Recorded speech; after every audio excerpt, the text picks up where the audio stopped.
Thank you, Mieke, for making some time to talk to us about your experience of Octia 2010 via online events. So we appreciate you offering to do an interview for our feedback page, I guess.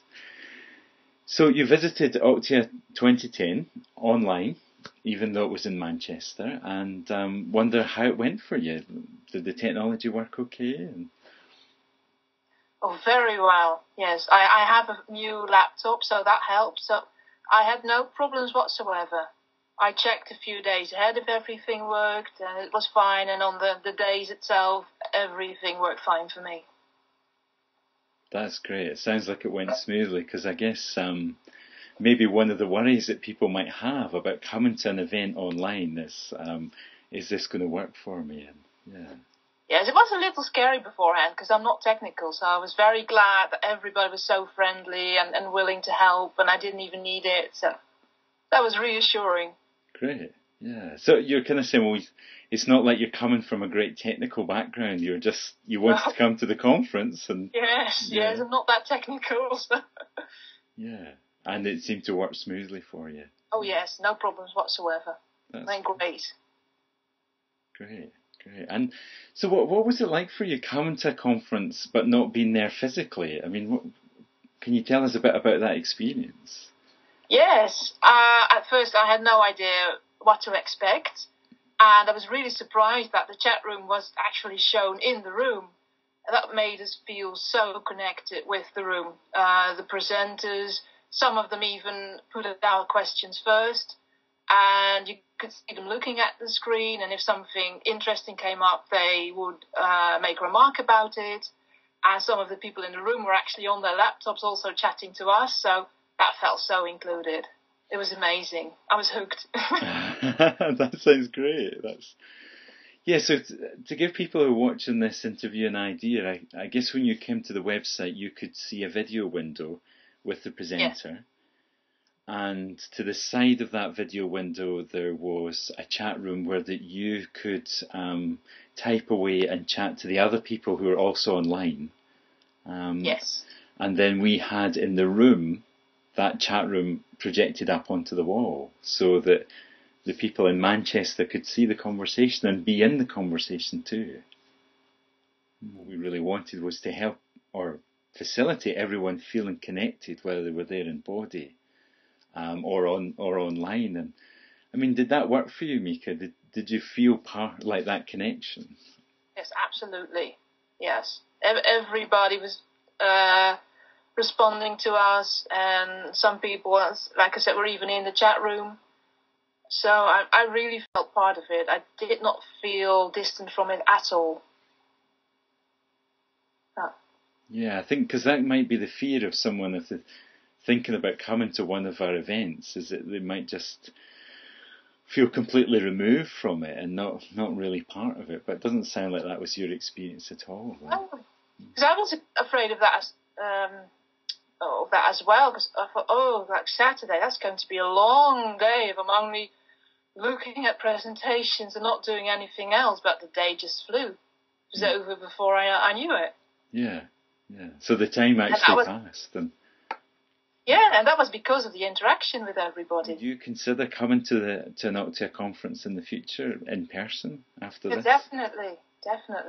Because now it's not so scary anymore. You've seen the people, and next time now I only knew about it a few weeks in advance, and next time I can plan a journey there, and it would be great to meet everybody face to face now. So I don't think it's off-putting at all. I think you'll even draw more people in who are, because of the distance, not able to come, who can participate now. So, I mean, on Saturday we had people from 4 continents talking to each other, and that's amazing. You get all different views. Even the differences between England and the Netherlands at one point we were discussing. You wouldn't get that if the people weren't online. And I think it brings something extra, so I would really include it. Yeah, so there was a real richness in terms of the differences in culture that we were able to talk about. Yeah. Yes, I really think so. Yeah. And I think everybody felt that as well. We were all amazed, like, whoa, 4 continents.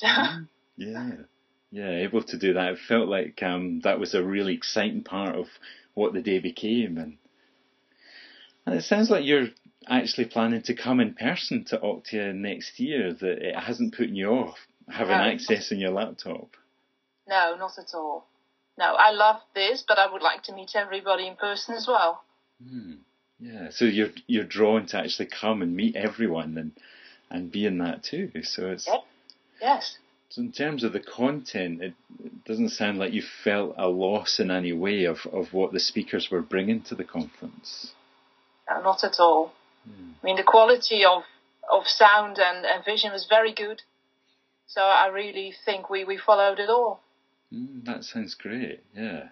So it's great to hear that the content was really present for you online, and I guess then what people are balancing up, if they want the networking and they can manage to come to the venue, that's a great thing to be able to do. And if not, if it's more handy to have it online, well, you're not going to lose anything content-wise. No, absolutely not. No. No, I would definitely do it again if I'm not able to come. Yeah.